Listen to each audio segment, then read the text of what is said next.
আসসালামু আলাইকুম ওয়া রাহমাতুল্লাহি ওয়া বারাকাতুহু। আজকের এই ভিডিওতে আমি ইংলিশের ন্যারেশন এর ইম্পারেটিভ সেন্টেন্স অর্থাৎ ইম্পারেটিভ সেন্টেন্সের যে ন্যারেশনের যে নিয়মগুলো রয়েছে সেই নিয়মগুলো নিয়ে আমি একটি ভিডিও বানিয়েছিলাম। সেখানে আমি ইম্পারেটিভ সেন্টেন্সের ন্যারেশনের রুলসের সম্পূর্ণ আলোচনা শেষ করতে পারিনি, অর্থাৎ আলোচনার কিছু অংশ বাকি রয়ে গেছিল পূর্বের ভিডিওর ক্ষেত্রে। এই ওই ভিডিওর পরিপূর্ণ যে অর্থাৎ অতিরিক্ত যে লেকচারগুলো রয়েছে বা বাকি যে লেকচারগুলো আছে সেই লেকচারগুলো আজকের এই ভিডিওতে আমি দেখিয়ে দিব। যেমন ইম্পারেটিভ সেন্টেন্সে অ্যাড্রেসিং অ্যাজ এটা কখন হয়, অথবা রেসপেক্টফুলি অথবা উইথ রেসপেক্ট কখন হয়, কিংবা লেট থাকলে অনেক ক্ষেত্রে সাজেস্টেড হয় এবং ইউজ আবার অনেক ক্ষেত্রে ইম্পারেটিভ সেন্টেন্সে টু বর্ণ ব্যবহৃত হয়। এইগুলো নিয়ে আজকের এই ভিডিওর আলোচনা। প্রথমে আসি অ্যাড্রেসিং অ্যাজ। অ্যাড্রেসিং অ্যাজ কখন ব্যবহৃত সেটা একটু দেখে নেই।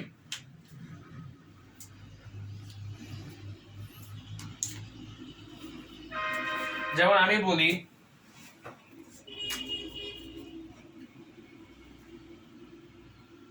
I said, comma, inverted comma,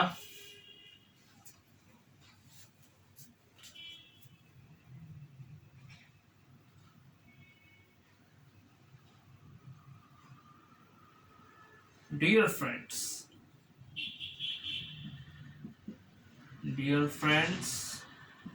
comma,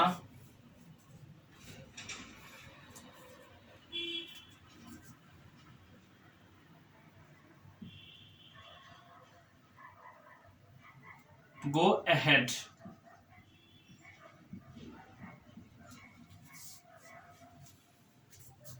এখানে go ahead এই সেন্টেন্সের মাধ্যমে কিন্তু আমি ইউজেস অফ টোল্ড এবং অ্যাড্রেসিং অ্যাজ এর এই দুইটা ব্যবহার নিয়ে একই সেন্টেন্সের মাধ্যমে প্রকাশ করে দিব।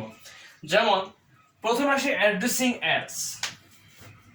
অ্যাড্রেসিং অ্যাজ এর ক্ষেত্রে কি হবে, এখানে একটা জিনিস খেয়াল করতে হবে যে গো অ্যাহেড ব্যতীত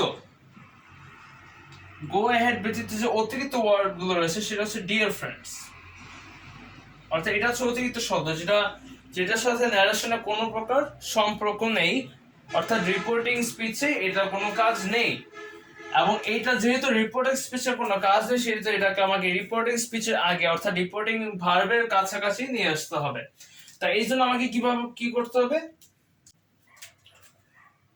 অ্যাড্রেসিং, এই যে এখানে অ্যাড্রেসিং আছে সেই অ্যাড্রেসিংটা এখানে দেখবো।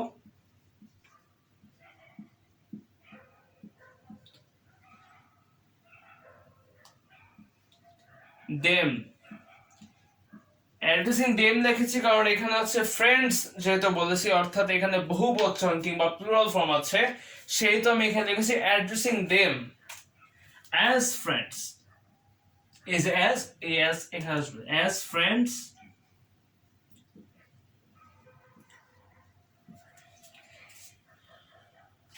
এখন আরেকটা জিনিস খেয়াল করতে হবে যে এই যে ইউজেস অফ টোল্ড অর্থাৎ ইম্পারেটিভ সেন্টেন্সে ন্যারেশনের ক্ষেত্রে যে টোল্ড ব্যবহৃত হয়, অর্থাৎ ন্যারেশনের ক্ষেত্রে আমরা ইম্পারেটিভ সেন্টেন্সে কখন টোল্ড ব্যবহার করে থাকি, যখন ইম্পারেটিভ সেন্টেন্সের তার যে অর্থটা থাকে সেই অর্থ যখন কোনো আদেশ, অনুরোধ কিংবা উপদেশ এই ইত্যাদির একটাকেও বোঝায় না, সেই সকল ক্ষেত্রে আমরা ন্যারেশনের রিপোর্টিং ভার্ব হিসেবে টোল বসাবো। অর্থাৎ কোনো অ্যাডভাইস থাকবে না, কোনো অর্ডার থাকবে না, কোনো রিকোয়েস্ট থাকবে না, কোনো ফরবিডিং থাকবে না, কোনো বাইডিং থাকবে না, কোনো রিকোয়েস্ট কিংবা কোনো অ্যাডভাইস কোনো কিছু থাকবে না। সেই ক্ষেত্রে আমরা এখানে টোল্ড ব্যবহার করতে পারবো। যেমন এখানে দেখলাম এখানে গো অ্যাহেড, এখন এই সেন্টেন্সটা দ্বারা কিন্তু কোনো প্রকার রিকোয়েস্ট কিংবা অর্ডার বোঝানো হয় নাই, যেহেতু কোনো রিকোয়েস্ট, অর্ডার কিংবা কোনো অ্যাডভাইস বোঝানো হয় নাই, সেহেতু আমরা এখানে টোল্ড ব্যবহার করব। যেমন এখানে লিখেছি অ্যাড্রেসিং দেম অ্যাজ ফ্রেন্ডস, এখানে অ্যাড্রেসিং অ্যাজ এর ব্যবহার আমরা করেছি। Addressing them as friends, I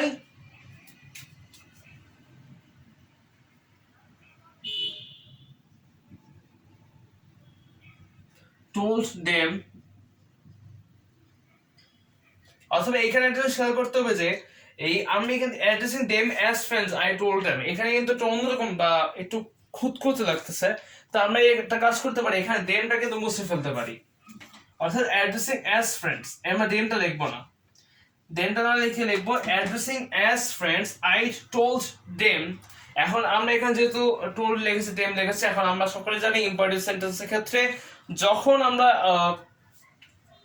inverted কমাটা উঠিয়ে দেবো তখন টু অথবা ড্যাট বসবে। এখন ড্যাট বসে শুধুমাত্র প্রপোজড পরে, এখন এখানে যদি কোনো প্রপোজড নামে কোনো ওয়ার্ড নাই সেহেতু আমরা এখানে কি এখানে আমরা টু বসাবো। To told them to go ahead.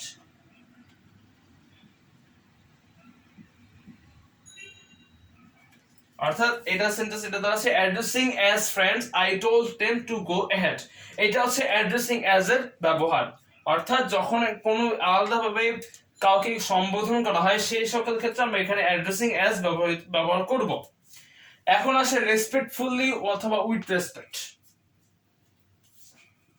সেটা কখন হয়? যখন আমরা কাউকে স্যার সম্বোধন করব তখন এই ক্ষেত্রে এটা ব্যবহৃত হবে। যেমন আমি একটা সেন্টেন্স দেই, এই আশা করি এই বিষয়টা তোমরা বুঝতে পেরেছো যে এখানে যখন কাউকে সম্বোধন করা হয় তখন অ্যাড্রেসিং অ্যাজ ব্যবহার করা হয়। এবং এখানে আরেকটা জিনিস খেয়াল করতে হবে, যদি ইম্পারেটিভ সেন্টেন্সে আদেশ উপদেশ কিংবা অনুরোধ যে কোনো একটি কেউ না বোঝালে সেই সেন্টেন্সের রিপোর্টিং ভার্ব হিসেবে টোল্ড বসানো হয়। আশা করি তোমরা বিষয়টা বুঝতে পেরেছো। এরপর হচ্ছে রেসপেক্টফুলি অথবা উইথ রেসপেক্ট।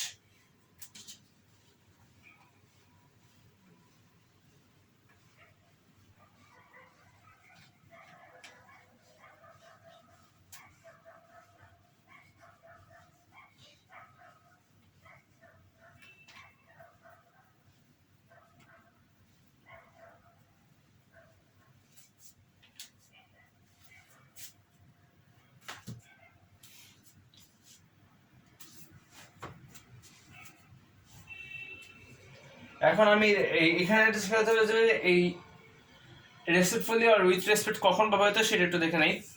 যেমন আমি এখানে লিখলাম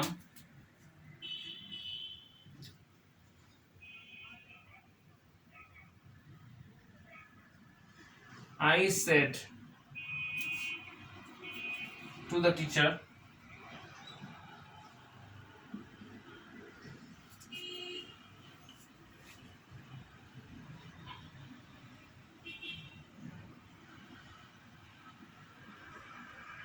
comma inverted comma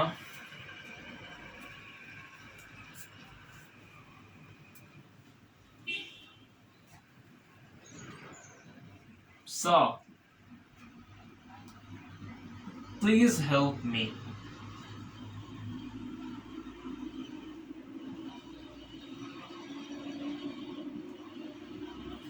এখন একটা জিনিস খেয়াল করো, এখানে কিন্তু আমি I said to the teacher comma inverted comma sir comma please help me full stop inverted comma শেষ। এখন এটা জিনিস খেয়াল করতে হবে, এখানে কিন্তু স্যার এই ওয়ার্ডটা কিন্তু রিপোর্টিং স্পিচে আছে, যেহেতু এটা রিপোর্টিং স্পিচে আছে অর্থাৎ এখানে আমরা টিচারকে খুবই সম্মান দিয়ে কথাটা বলেছি। এই কারণে আমাকে এভাবে লিখতে, যখন আমরা এটা করব ন্যারেশন করব তখন আমাকে এভাবে লিখতে হবে। যেমন এটা খেয়াল করতে হবে, আমার ফার্স্টে কিন্তু রিপোর্টিং স্পিচটা খেয়াল করতে হবে এটা কিভাবে আছে। এখানে প্লিজ হেল্প মি অর্থাৎ এটা হচ্ছে ইম্পারেটিভ সেন্টেন্স যে আমাকে আমি একজনের কাছে সাহায্য চাচ্ছি, অর্থাৎ একটা রিকোয়েস্ট বোঝানো হচ্ছে।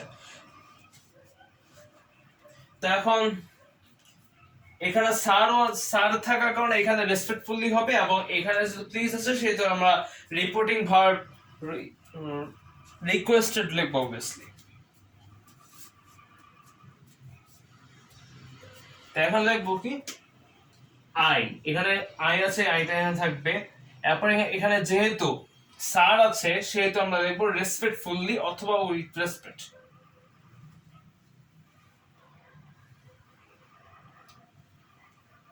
রেসপেক্টফুলি।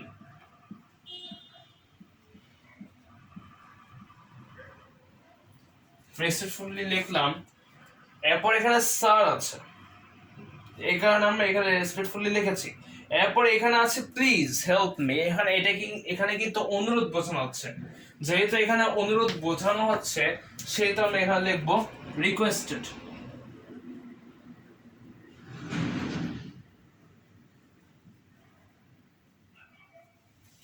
এরপর এখানে দা টিচার আছে, দা টিচারটা এখানে লিখবো।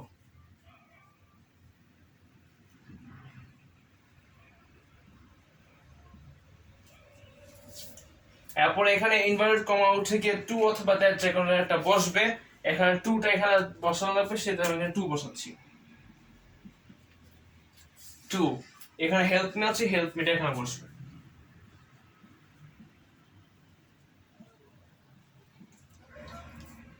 অর্থাৎ I said to the teacher comma inverted comma sir comma please help me full stop inverted comma শেষ, এটার অ্যান্সার হবে I respectfully requested the teacher to help me. এটা হচ্ছে এটার অ্যান্সার। এখন আরেকটা ভাবে কিন্তু এটা করা যায়, যেমন I requested the teacher with respect to help me. I requested the teacher with respect to help me. অর্থাৎ এখানে যখন আমরা উইথ রেসপেক্ট লিখবো সেটা তার টিচারের পরে চলে যাবে, অর্থাৎ এখানে রেসপেক্টফুলি ছিল, এই উইথ রেসপেক্ট থাকলে তার টিচারের পরে এসে বসে যাবে এই ক্ষেত্রে। এখন লেট থাকলে অনেক ক্ষেত্রে সাজেস্টেড হয়, কেন হয় সেটা একটু দেখে নিই। যেমন আমরা ইম্পর্টেন্ট সেন্টেন্স আগে লেটস গো বা লেটস যখন পড়েছিলাম তখন আমরা সেখানে শ্যাল ব্যবহার করেছি কিংবা প্রপোজড ইউজ করেছিলাম, কিন্তু এই ক্ষেত্রে একটু ডিফারেন্ট। অর্থাৎ এইখানে আমরা সকলে দেখতে পেয়েছি যে এখানে যত রকমের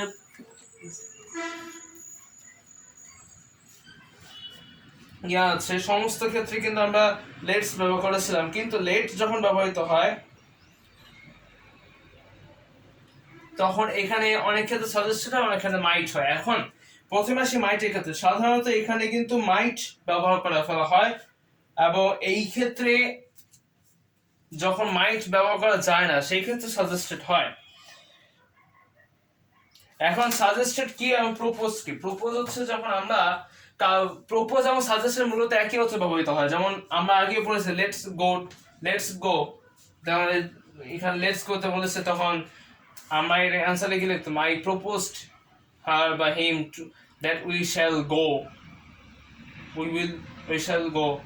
এখন এই ক্ষেত্রে কিন্তু আবার অনেক ক্ষেত্রে দেখা যায় যে আমরা যখন কাউকে পরামর্শ দিই, অর্থাৎ বাক্য যদি পরামর্শমূলক হয় তাহলে কিন্তু সাজেস্টেড হবে, অর্থাৎ বাক্য যদি পরামর্শমূলক হয় তাহলে সাজেস্ট হবে। যেমন আমি একটা উদাহরণ দিই তাহলে সবার জন্য বিষয়টা ক্লিয়ার হয়ে যাবে। উদাহরণটা হচ্ছে এরকম,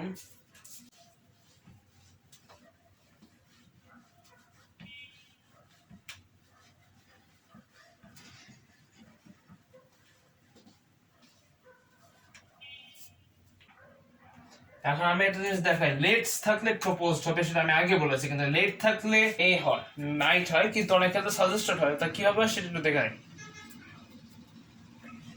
যেমন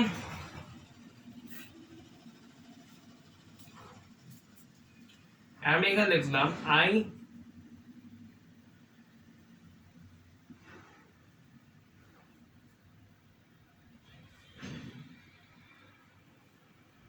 said comma inverted comma let him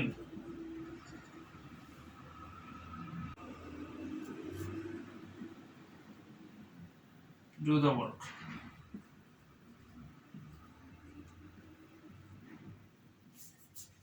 এখন এই ক্ষেত্রে আমরা কি বসাবো, কিভাবে বসাবো সেটা একটু ভালো মতো যদি বুঝে নিই তাহলে আমাদের সকলের জন্য সুবিধা হবে। let him do the work, এখানে কিন্তু কাউকে কোনো পরামর্শ দেওয়া হয় নাই, বরঞ্চ এখানে বলা হয়েছে যে তাকে করতে বলা হয়েছে, কিংবা বলেছে যে তোমার লেট হিম তাকে কাজটা করতে দাও, এভাবে বোঝানো হয়েছে। এখানে আমরা এই ক্ষেত্রে যে বিষয়টা বোঝাবো, যেমন আই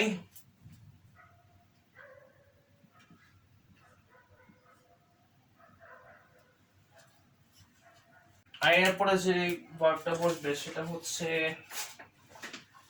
এখানে এখানে সেন্টেন্সের কিন্তু প্রস্তাব বোঝানো আছে, যার কারণে এখন আমাকে যে বিষয় করতে হবে I suggested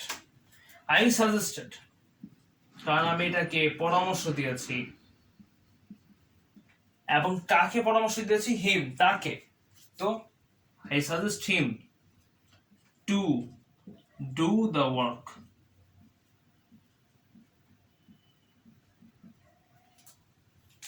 To do the work. এরপর যে বিষয়টা হচ্ছে সেটা একটু অন্যরকম।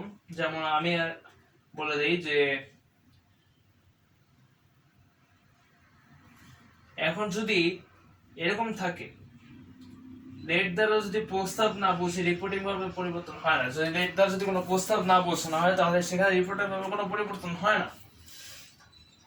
যেমন এখানে আরেকটা সেন্টেন্স আমি দিলে সব বিষয়টা ক্লিয়ার হয়ে যাবে। এইখানে যেমন ধর এখানে কিন্তু একটা প্রস্তাব দেওয়া হয়েছে বা একটা সাজেশন দেওয়া হয়েছে কিংবা কোনো একটা পরামর্শ ইত্যাদি দেওয়া হয়েছে, কিন্তু এরপরে যে সেন্টেন্সটা আমি দেখাবো সেখানে কোনো প্রকার কোনো পরামর্শ কিংবা প্রস্তাব দেওয়া হয়নি।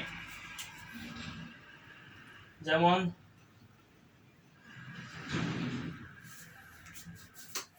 he said that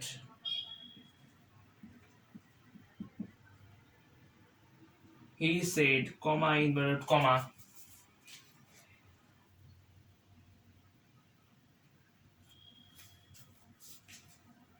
let Kamal said, okay, let Kamal say whatever he likes.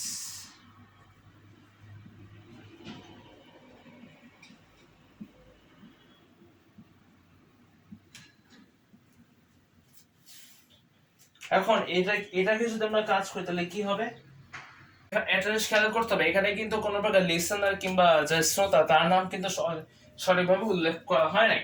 তো এখন আমরা যে কাজটা করব সেটা হচ্ছে যে এখানে একটা জিনিস খেয়াল করতে হবে, এখানে কিন্তু কোনো প্রকার সাজেশন দেওয়া হয় নাই কিংবা কোনো প্রস্তাব দেওয়া নেই, অর্থাৎ অর্ডার অ্যাড্রেস ইত্যাদি কোনো কিছু নেই, সেটা আমরা এখানে টোল বসাতে হবে।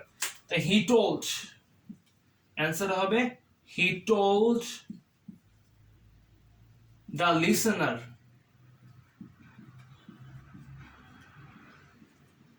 অথবা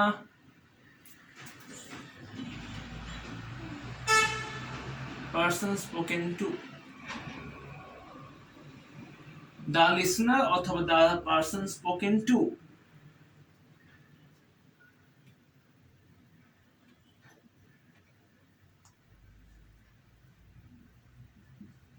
that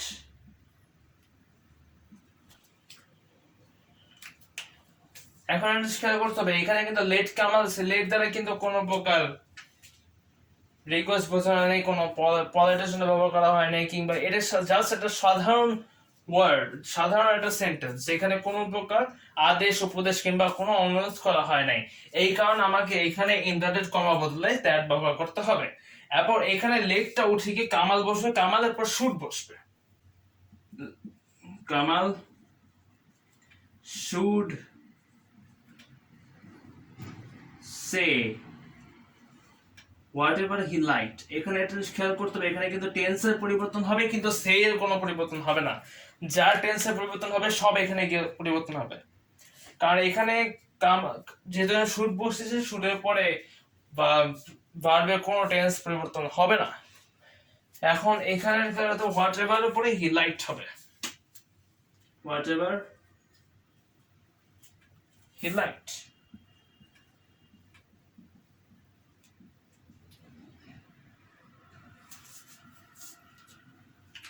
তো এইটাই ছিল টোল্ডের ব্যবহার, এবং লেট থাকলে অনেক ক্ষেত্রে সাজেস্ট সেটা প্রমাণ করে দিয়েছে, এবং সাধারণত টোল্ড হয়, কিন্তু অনেক ক্ষেত্রে সাজেস্টেড হয়, কিংবা অনেক কিছু ক্ষেত্রে আমরা এগুলা বিভিন্ন ক্ষেত্রে ব্যবহার করে থাকি যেগুলো আমাদের অনেক সময় আইডিয়া থাকে না। যেমন ধরো যে লেট থাকলে সাধারণত টোল্ড ব্যবহার করা হয়, কিন্তু অনেক ক্ষেত্রে দেখা যায় সাজেস্টেড ও ব্যবহার করতে হয় আমাদেরকে। এবং লেটস যদি থাকে তাহলে এটাকে আমাকে অবশ্যই প্রপোজড লেখা থাকবে লেটস ব্যবহারের ক্ষেত্রে। এবং অ্যাড্রেসিং অ্যাজ এ ব্যবহার আমরা শিখেছি, এবং রেসপেক্টফুলি এবং উইথ রেসপেক্ট কখন ব্যবহারে সেটা আমরা শিখেছি। তো এইটা ছিল ইম্পারেটিভ সেন্টেন্সের বাকি আলোচনা সমূহ। তো এই ছিল আজকে টপিকের বিস্তারিত আলোচনা। যদি ভিডিওটি ভালো লেগে থাকে অবশ্যই লাইক দিবেন, শেয়ার করবেন এবং আমার চ্যানেল সাবস্ক্রাইব করবেন। আসসালামু আলাইকুম ওয়া রাহমাতুল্লাহি ওয়া বারাকাতুহু।